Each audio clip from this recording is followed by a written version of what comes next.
하나님 말씀은 요한복음 2장 7절에서 11절까지 말씀입니다. 신약성경 144쪽입니다. 요한복음 2장 7절에서 11절까지 말씀 제가 읽겠습니다. 예수께서 그들에게 이르시되 항아리에 물을 채우라 하신즉 아기까지 채우니 이제는 떠서 연회장에게 갖다 주라 하심에 갖다 주었더니 연회장은 물로 된 포도주를 맛보고도 어디서 났는지 알지 못하되 물 떠온 하인들은 알더라. 연회장이 신랑을 불러 말하되 사람마다 먼저 좋은 포도주를 내고 취한 후에 낮은 것을 내거늘 그대는 지금까지 좋은 포도주를 주었도다 하니라. 예수께서 이 첫 표적을 갈릴리 가나에서 행하여 그의 영광을 나타내심에 제자들이 그를 믿으니라. 아멘. 담임 목사님 나오셔서 말씀 선포하시겠습니다. 오늘은 교회력으로 주현절 후 세 번째 주일입니다.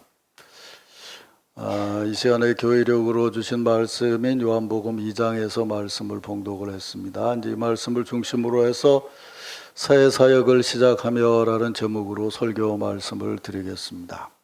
여러분이 아시는 대로 성경에 있는 순서대로 요한복음서는 네 권의 복음서 중에 가장 후에 쓰여진 복음서입니다.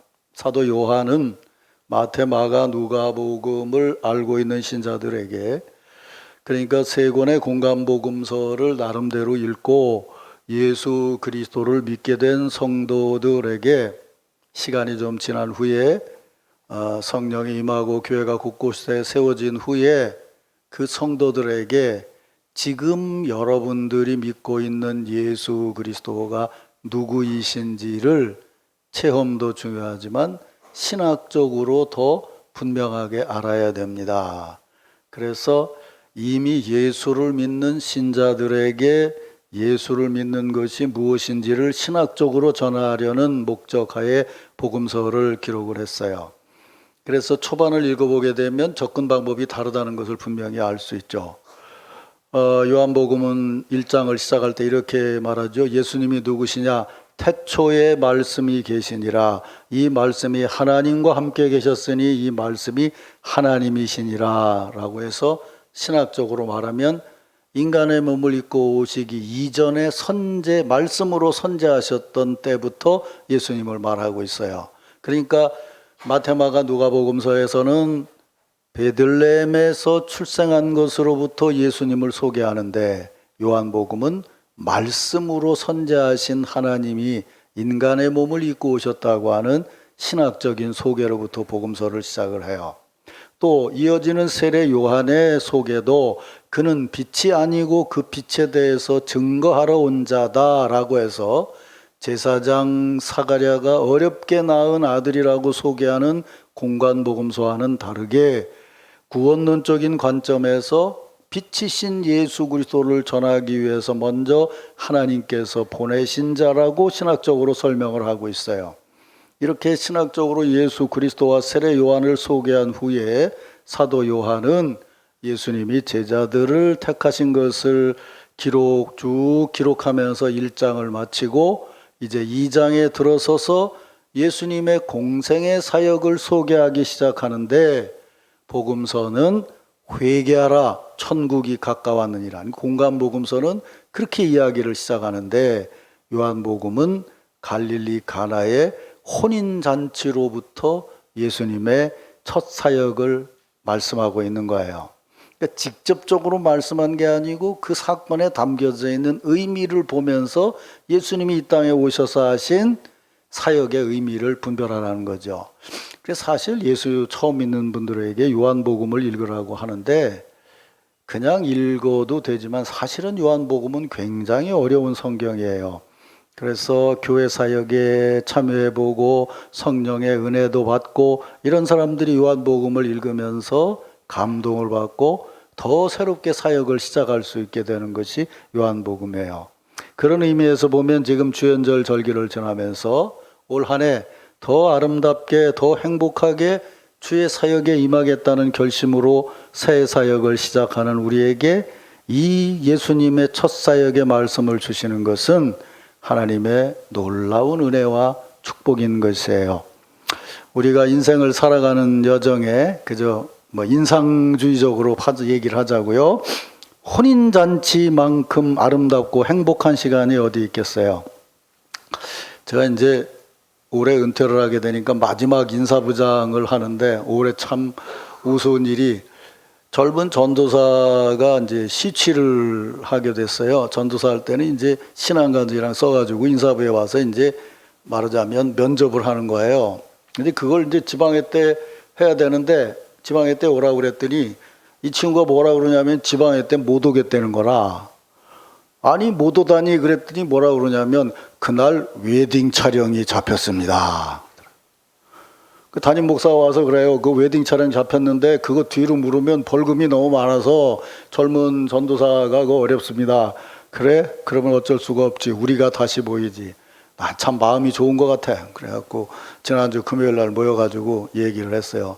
야, 너 이제 장가 가고 이제 여기 와서 해야 되는데 너 부산 사역이 쉬운 게 아니다. 너 열심히 해라. 웨딩 촬영 잘해라. 그랬어요. 걔는 지금 여기 와서 목회하는 것보다 아마 결혼이 훨씬 더 마음에 즐거울 거예요. 그죠? 평생에 어떻게 결혼식들 안 해본 분들 같아. 인상이. 그럴 거예요. 거기다가 그 혼인잔치에 어려움이 있었는데 예수님을 통해서 놀라운 능력으로 그 혼인잔치가 정말 잔치같이 끝났다고 한다면 이거보다 더 행복하고 풍성한 것이 어디 있겠어요.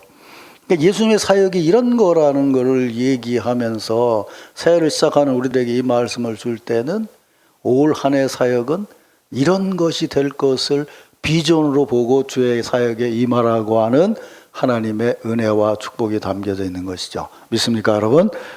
사랑하는 성도 여러분, 오늘 이 아침에 우리에게 현현하셔서 함께 하시는 예수 그리스도를 비전으로 보면서 하나님 앞에 예배드리는 이 시간이 가나의 혼인잔치처럼, 가나의 혼인잔치에 나타난 기적적인 풍성함처럼 하나님 은총 안에서 아름답게 행복하게 하나님께 경배를 올려드리는 축복의 시간이 되기를 주의 이름으로 축원합니다. 그리고 그런 비전을 마음에 담고 이제 시작하면서 올 한 해 동안 날마다 생생하게 그런 축복 가운데 사시기를 주의 이름으로 축원합니다. 이제 이런 믿음으로 주일 아침 우리 축복 인사를 나누죠. 이제 설 명절이 시작이 됐으니까 우리 명절 인사부터 나눕시다. 유치부터 시작해서 청년까지는 다 그 자리에서 일어나 보세요. 뭘 그렇게 오래 걸려. 청년 뻘떡뻘떡 일어나봐. 이제 앞뒤를 살펴보라고. 이렇게 살펴봐. 누가 세뱃돈을 줄 만한 분인가. 일단 살펴본 다음에 자, 새해 인사하겠어요. 새해 복 많이 받으세요. 인사해. 지금 받으신 분들은 이제 앉아요. 지금 인사 받으신 분들은 이따가 세뱃돈 줘야 됩니다. 나는 20만 원 받고 왔어요. 만 원짜리로 오늘 애들 주려고. 오늘 그래도 명절인데 세뱃돈은 가지고 오셨어야지, 그죠? 이제 다시 한번 합시다. 우리 옆에 있는 분들에게 진심으로 새해 복 많이 받으세요. 한 번 더 하겠습니다. 오늘 아침에 뵈니 참 아름답습니다. 새해 더 행복하세요.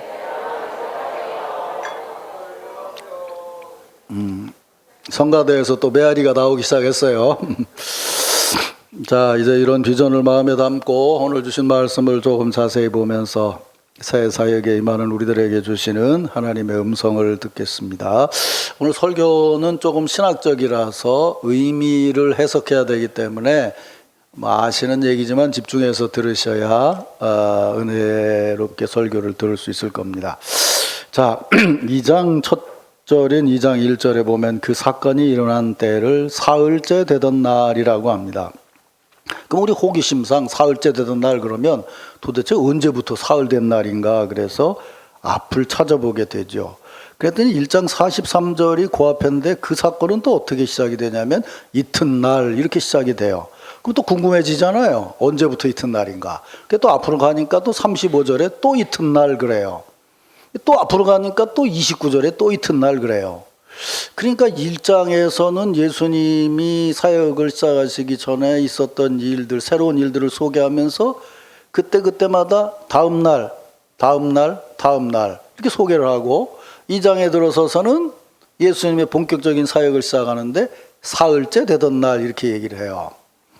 그러면 우리는 그래도 뭐 어린 아이들이 아니고 어른이라고 그러면 그 사건의 내용을 보면 이 이튿날이 지금 우리가 계산하는 24시간을 하루로 하는 물리적인 시간이 아니라는 걸 알 수 있게 돼요.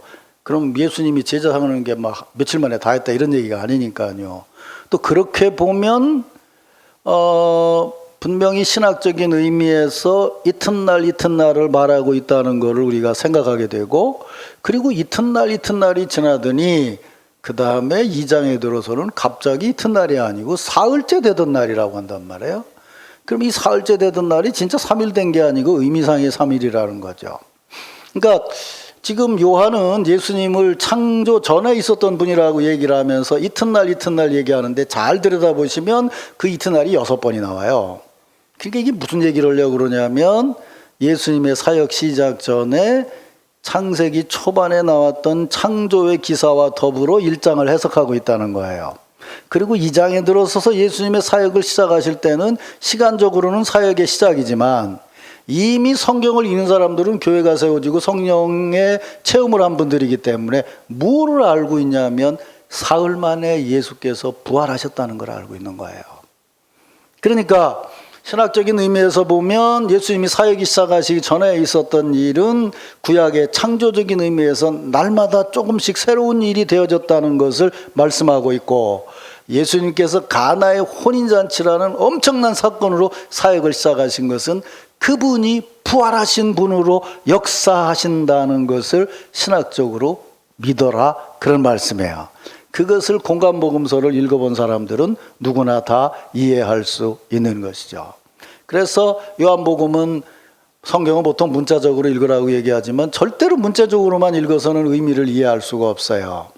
예수님께서 하루 그러니까 한 기간에 날마다 새로운 일을 행하시더니 그게 6일이 지나고 7일째 될 때는 사흘 되던 날, 부활하신 날의 의미로 완전히 새로워진 것으로 그분이 사역을 시작하셨다는 거예요.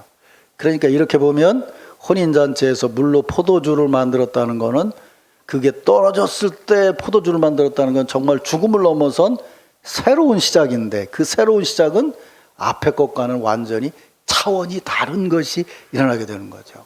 그러니까 이걸 읽으면서 마태, 마가, 누가복음서를 읽어왔던 신자들이 이 대목을 읽으면서 그래, 예수께서 사역하시는 곳에는 놀라운 부활의 역사가 시작되는 것이지 믿습니까 여러분? 그 신앙의 연장이 뭐예요? 지금 우리가 예수께서 부활하신 날 와서 말씀을 듣고 예배를 드리는 거잖아요. 그러니까 이 시간은 우리의 영적인 기대감이 표현하든 표현하지 않든 뭔가요?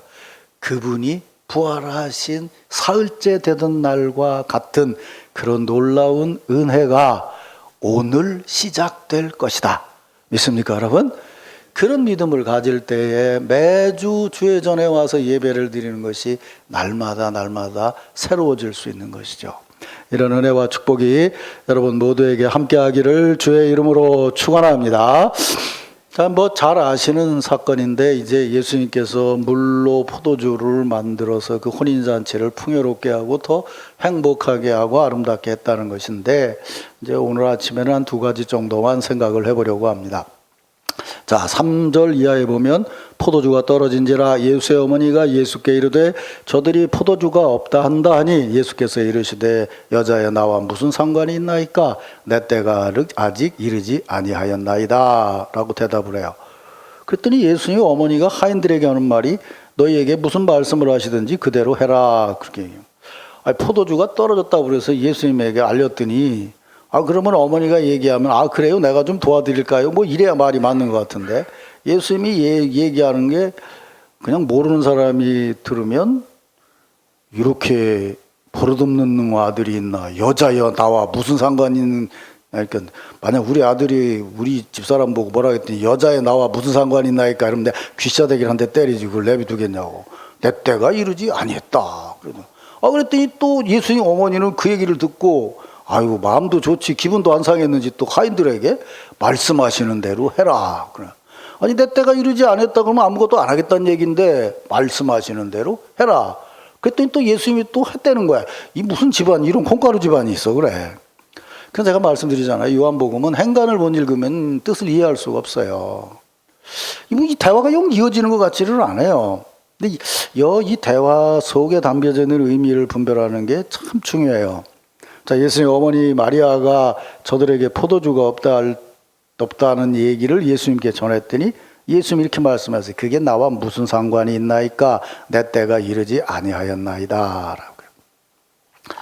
우리가 믿음으로 알기는 예수님이 설마 이때 포도주가 떨어졌다고 그러는데 내가 공연히 거기 개입했다가 그 문제를 해결을 못하면 큰일 나니까 해결할 능력이 없어서 그 나하고 무슨 상관이 있습니까? 나 그냥 갈랍니다.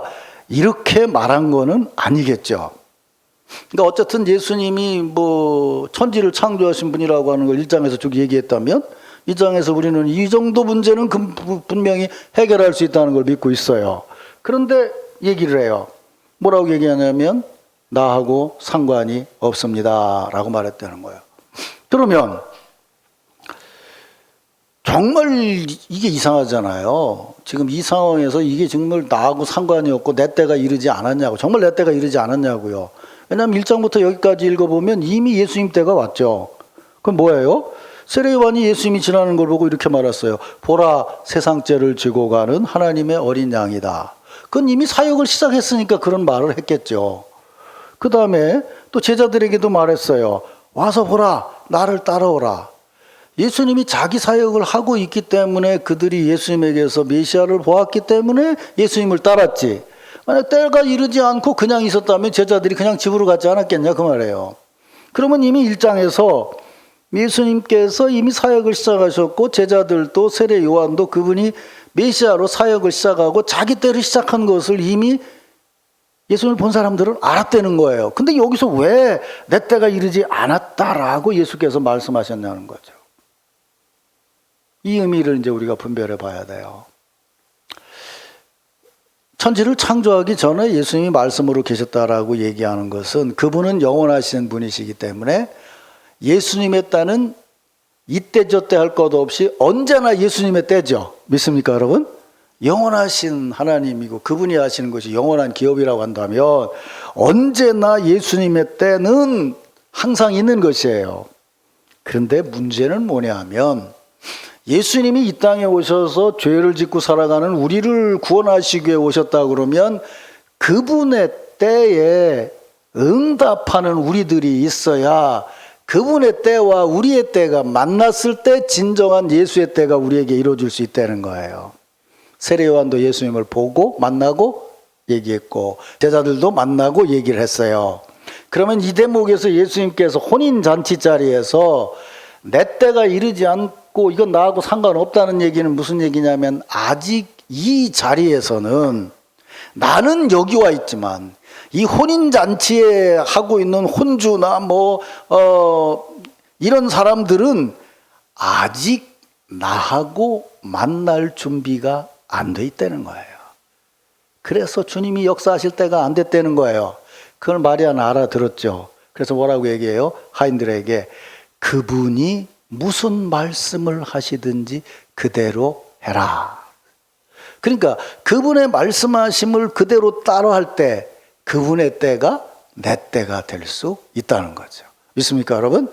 근데 아까 말씀드린 대로 요한복음은 이미 교회가 세워진 때이기 때문에 우리는 요한복음을 읽고 자꾸 개인적인 생각을 얘기를 하는데 여기서 얘기는 뒤에서도 얘기를 하겠지만 혼인잔치의 문제예요. 그건 공동체의 문제라고요. 그렇기 때문에 여기서의 때는 이 혼인하는 자리와 집과 사람들과 예수와의 만남이라는 거예요. 그때 그곳에 예수의 때가 이루어질 수 있다는 거죠.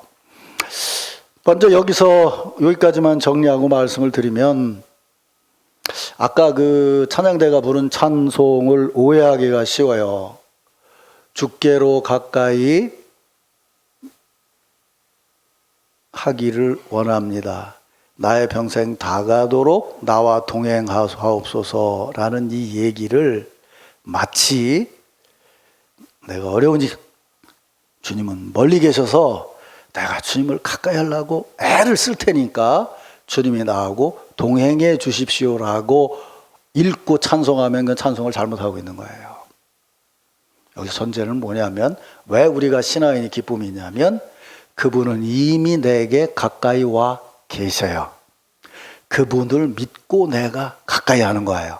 믿습니까, 여러분? 그게 먼저 은혜예요. 내가 나하고 동행해 달라고 하지만 이미 그분이 나하고 동행하시는데 내가 분별을 못하고 있는 거예요. 그래서 찬송의 의미를 바르게 분별해야 돼요. 사랑하는 성도 여러분, 새해 사역을 시작하면서 제가 몇 주 동안 말씀드린 것처럼 지난해 어려운 일이 있고 힘든 일이 있다 하더라도 그것이 내가 예수님을 떠나 있기 때문에 그걸 넘어서 내가 억지로 가까이 해서 그분과 같이 살아야 되겠다고 생각한다면 그건 기독교 신앙이 아니에요. 그분은 이미 창세전에 우리 곁에 와 계시고 이미 내가 분별하기 전에 십자가를 지시고 부활하시고 성령으로 함께 하셔서 우리와 동행하셔요. 우리가 살아가는 모든 순간이 그분의 때예요. 단 뭐냐면 우리가 그분 앞에 응답할 때, 순종할 때 그분의 때가 우리의 때가 될 수 있는 것이죠. 올 한 해 여러분의 사역이 그런 은혜로운 사역이 되기를 주의 이름으로 축원합니다. 자, 그래서 예수님이 이제 하인드 그 얘기를 듣고 또 예수님이 또 저는 이해도 안 가 이것도. 왜냐하면 혼인잔치 문제가 생겨 떨어졌다 그러면 그 얘기를 듣고 따라서 하려면 예수님이 그래야 되는 거 아니에요. 야, 혼주 좀 나오라고 그래 봐라. 뭐 이렇게 얘기해가지고 당신 지금 많이 어렵죠? 이렇게 하면 해결될 겁니다. 뭐 이렇게 얘기를 해야 일이 될 것 같은데 또 예수님은 뭐냐면은 거기 보니까 유대인 정결의식을 따라 두세 통 드는 도랑아리 6개가 있는데 예수께서 그들에게 이르시되 항아리에 물을 채워라. 아기까지 채우고 연회장에게 갖다 주라. 그랬더니 그게 포도주로 변했다는 거예요. 그러니까 이게 요즘 얘기하는 무슨 뭐 예절 찾고 뭐 순서 찾고 뭐 이런 사람들이 보면 도무지 이게 이해가 되지를 않아요. 예수님의 사역이라는 것이.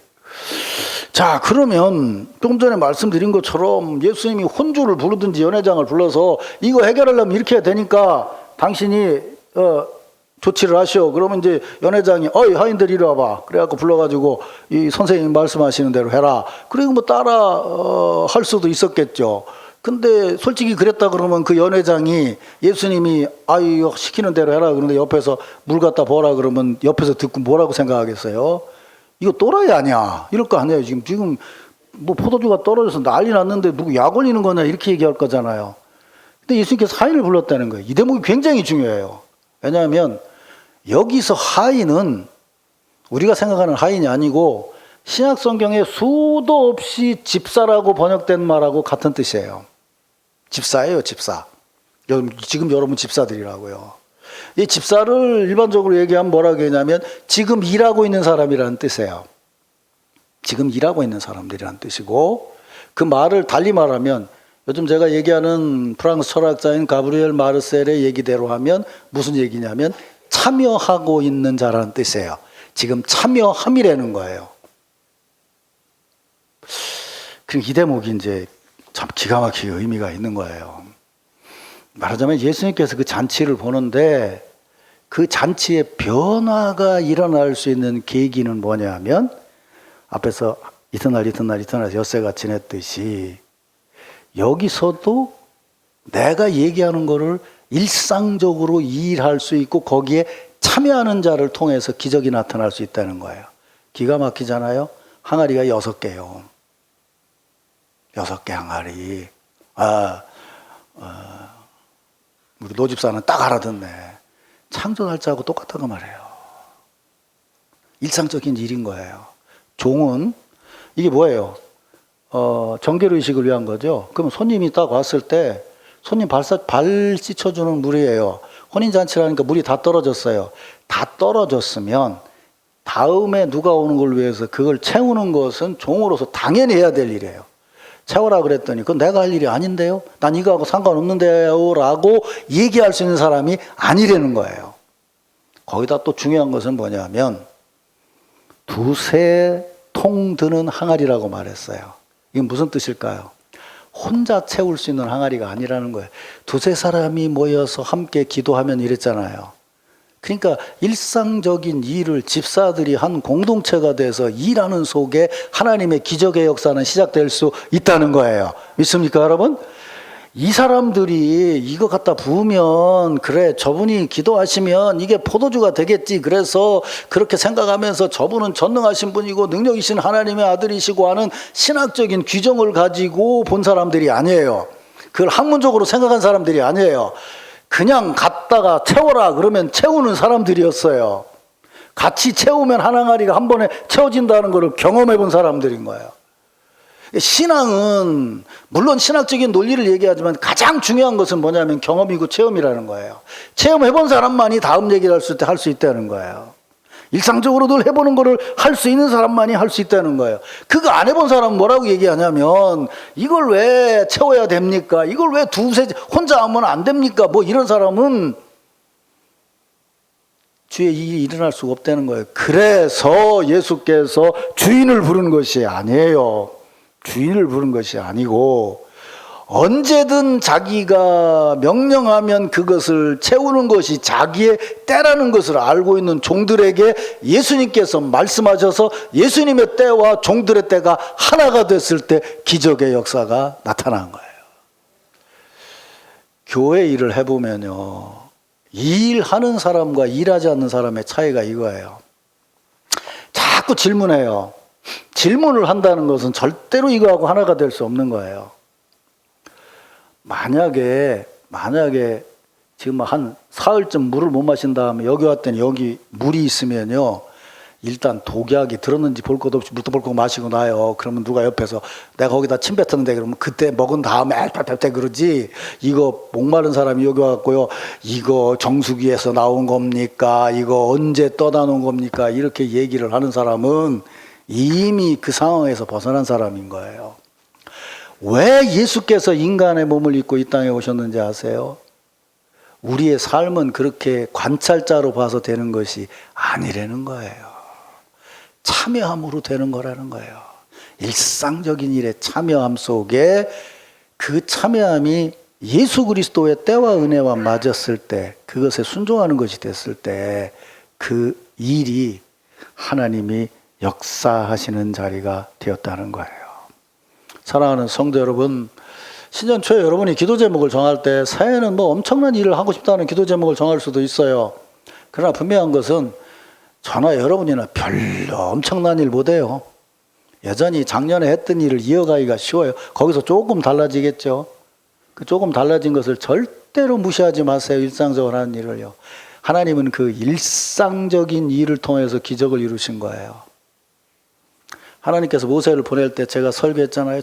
예전에 맨 처음에 와서 제가 여러분들이 그런 설교를 했는데, 모세에게 기적을 보여주신 건 뭐예요? 지팡이와 손이에요. 우리 생각 같으면 모세한테 말이죠, 요즘 흔한 중국 영화처럼 너 저 벽에다가 한번 장풍을 쏴봐라, 팍 넘어왔어. 이야, 이 정도면 바로로 한번 치면 나가겠지.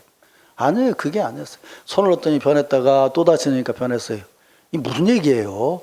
늘 가지고 사는 지팡이, 늘 양 돌보는 손, 그 일상적인 것이 하나님 은혜 안에서 순종했더니 변화지는 것 속에 하나님의 역사하심이 있다는 거예요. 믿습니까, 여러분? 근데 우리나라 신자들은 단번에 뭐가 끝나기를 좋아해요. 한 번에 뭘 해서 해결하기를 좋아해요. 그래서 마치 용한 그 한의사나 뭐 찾아다니듯 그래요. 우리 어머니 친구가 아주 용한 한의사가 있어요. 그래서 내가 젊어서 아파가지고 그 집을 갔는데 그 한의사 선생님 얘기가 걸작이에요. 뭐라고 하는 줄 아냐? 우리 어머니한테 그래. 야, 친구니까 얘기하는 거야. 내가 용한 게 아니고 그 사람들이 여기저기 돌아다니고 그래서 다 나을 때 되면 나한테 오더라. 내가 별로 해주는 게 없어. 근데 다 돌아다니다가 나을 때 되니까 나한테 와갖고 내가 용한 의원이 됐지. 내가 뭐 별 수 있냐? 너하고 초등학교 같이 나왔는데. 그게 그렇다는 거예요. 근데 무슨 막 기적이 있고 뭐 따라다니는데 아니에요. 일상적인 삶이 변화되어져 나가는 거예요. 하나님은 천지 창조를 마지막 날 하신 게 아니에요. 엿새 동안 하시고 마지막 날은 예배를 받으셨죠. 예배함으로부터 우리의 인생이 달라져야 된다는 거예요. 그 다음에 또 한 가지 중요한 것은 이거예요.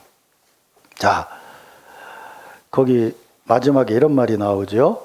갖다 줬어요. 근데 그 포도주를 마시고 와, 이렇게 맛있는 포도주를 줄 수 있냐? 보통은 처음엔 좋은 거 줬다가 취하면은 아무거나 주는데, 근데 이것도 상당히 의미 있는 얘기예요. 왜냐하면 초대교회 성령의 역사가 나타났을 때 술 취한 사람들이라고 그랬잖아. 그랬지? 그러니까 성령에 취했다는 거 하는 것은 뭐냐면 교회 역사라고 하는 거는 취함의 역사가 나타나면 처음보다 더 좋다는 거예요. 믿습니까, 여러분? 성령의 역사로. 세상은 안 그래요. 취하면 아무거나 준다는 거죠. 근데 문제는 뭐냐? 그게 어디서 나왔는지를 아무도 모른다는 거예요. 누가 알아? 물을 떠다가 항아리를 채운 사람들만 안다는 거예요. 그러니까 교회에서 일어나는 놀라운 부활의 역사는 집사들이 아는 거예요. 권사는 몰라. 집사들이 아는 거예요. 우리 다 모두가 다 집사잖아요. 집사들이 아는 거예요. 그 일함이라는 게 굉장히 참 중요한 거예요. 애들이 있으니까. 요새는 그런 거 없죠? 혹시 손주가 왔는데 와가지고 할머니 옛날 얘기 좀 해주세요. 이런 손주 있어요 요새? 없어. 그냥 할머니 핸드폰 좀 주세요. 그래갖고 다다다닥 하지. 근데 우리 어렸을 때는 명절이 되면 가면 할머니 옛날 얘기 해주세요. 그래요. 그 우리나라 사람들이 하는 옛날 얘기 중에서 제일 유명한 얘기가 뭐냐면 도깨비야. 그치? 도깨비 얘기를 해요. 뭐 혹부리 아저씨 얘기도 하고. 이 권사님들만 알아들어. 애들은 못 알아듣고. 그런 얘기를 해요. 근데 여러분, 한국 도깨비하고 일본 도깨비하고 다른 거 아세요? 한국 도깨비는요, 선악의 중간이에요. 그 무슨 얘기냐면, 잘하는 사람한테는 복을 주고, 못하는 사람한테는 벌을 줘요. 근데 일본은 원체 사무라이 시대 싸우고 죽고 해가지고 죽은 사람들이 귀신이 돼서 도깨비가 돼가지고, 일본의 도깨비는 무조건 악이에요. 무조건 악. 그래서 일본 사람들은 어디를 점령을 하면, 그 도깨비가 작용을 못하게 하느라고 사람들을 죽여서 매장한 데다가 건물을 지었어요. 우리나라에 와서 지은 건물들이 그거예요. 예를 들면 지금 국방부 건물 같은 데가 공동묘지예요. 그러니까 일본은 도깨비가 악랄한 도깨비요. 우리나라는 도깨비가 하는 대로 해요. 재밌는 얘기 해줄게. 내가 시골로 이사 갔는데 우리 친구 애가 그래요. 자기 아버지가 술을 엄청 좋아하는데 나 성경 얘기보다 더 열심히 듣네. 자기 아버지가 한날 술이 잔뜩 취해가지고 달이 어슬렁하게 비치는데 걔네 집이 이렇게 논이 쭉 있고 논 가운데 우물이 하나 있고 저 끝에 집이 있어요. 근데 술 취해갖고 어슬렁어슬렁 가는데 그 우물에 불이 켜 있더래. 그래서 이렇게 가보니까 거기 도깨비가 하나 있더라는 거야. 이 도깨비가 그러더라는 거예요. 씨름을 하자고. 그래서 도깨비하고 씨름을 했대. 이게 아무리 넘어뜨려도 안 넘어지는데 가만히 생각을 해보니까 옛날 어른들한테 들은 얘기가 왼다리를 걸어서 왼쪽으로 넘어뜨리면 도깨비가 넘어진다고 그러더래. 그 생각이 나갖고 왼다리를 걸어서 팍 넘어뜨렸더니 도깨비가 팍 넘어졌대. 그래갖고 그 옆에 있는 집을 엮어가지고 도깨비를 묶어놓고 집에를 왔다는 거야. 그리고 아침에 깨가지고 자식들한테 내가 어젯밤에 말이다 저기 우물가에서 도깨비를 하나 내가 묶어놨다. 그 아침에 가봤더니 거기 썩은 빗자루가 하나 달려있더라는 거야. 근데 전설의 얘기에 의하면 피 묻은 빗자루를 3년 동안 햇빛을 못 쬐게 두면 이 빗자루가 도깨비가 된다. 근데 한번 해보려고 그랬어. 진짜는 줄 알고. 도깨비가 된다는 거예요. 그게 아이들한테 들려주는 얘기지만요. 사실은 굉장한 의미가 있어요. 빗자루잖아요. 빗자루는 뭐예요? 옛날엔 늘 마당을 쓸고 방을 쓰는 거예요. 늘 사람 손이 닿아야 되는 거예요. 그럼 빗자루에 피가 묻었다는 얘기는 무슨 얘기겠어요? 누군가 희생하는 게 있었다는 얘기죠. 희생하고 같이 했던 빗자루가 3년 동안 쓰이지를 않으면 그게 사람을 해치는 것이 될 수 있다는 거예요. 진짜예요. 교회에서도요, 이전에 피를 흘리듯이 희생했던 사람들이 한 3년만 교회 일을 안 하면 도깨비 돼요. 시비 걸어요. 일하는 사람한테 시비 걸고 뭐 하는데 틀림없어요. 내가 40년 넘게 목회를 해서 내가 많이 봤어, 도깨비들. 근데 또 일본 도깨비가 아니라서 잘해주면 편해. 잘해주면 또 대우를 해주면 이번에는 목사님이 마음이 변하셨는지 뭘 좀 아시는 것 같다고 또 그래. 또 자기한테 또 안 해주면 또 이래. 우리 사람들은 착해요. 그러니까 그런 얘기가 나온 거예요. 몰라, 이건 뭐 누가 해설한 게 아니고 나 혼자 생각나서 해설하는 거야. 실제로 그래요, 교회 일은. 그게 뭐예요? 이상하지만 우리는 늘 참여하는 자가 돼야 돼요. 참여 안 하고 옆에서 보면 문제만 제기해야 돼요. 문제 해결은 과학이지 신앙이 아니에요. 과학적인 걸로 자꾸 되려고 그래요. 아니, 만약에 어린애가 아파가지고 저 우리 이성기 집사 아들 요 가운데 있는데 만약 제가 아파가지고 밤에 막 열이 펄펄 나는데 이성기 집사가 만약에 배탈이 나가지고서 자기도 꼼짝 못한다 그래 봐. 그럼 무경희 집사가 남편이 배탈이 해결될 때까지 차 운전할 때까지 얘를 그냥 놔두겠다고 하겠냐고요. 아니야, 들쳐업고 떼지. 근데 얘기를 해. 아들이 아파도 아버지가 배탈이 났으면 아버지 배탈이 난 다음에 얘를 데리고 가야 되는 것이 과학적이지 않냐. 과학적이지. 문제는 해결이 안 되는 거예요. 참여하는 거고 가족인 거지. 그래서 신앙의 역사는 반드시 참여함 속에 있고 그 참여함 속에 승화되더라는 거예요. 우리가 참여하는 것이 아니고 그분이 우리와 함께 하시더라는 거예요.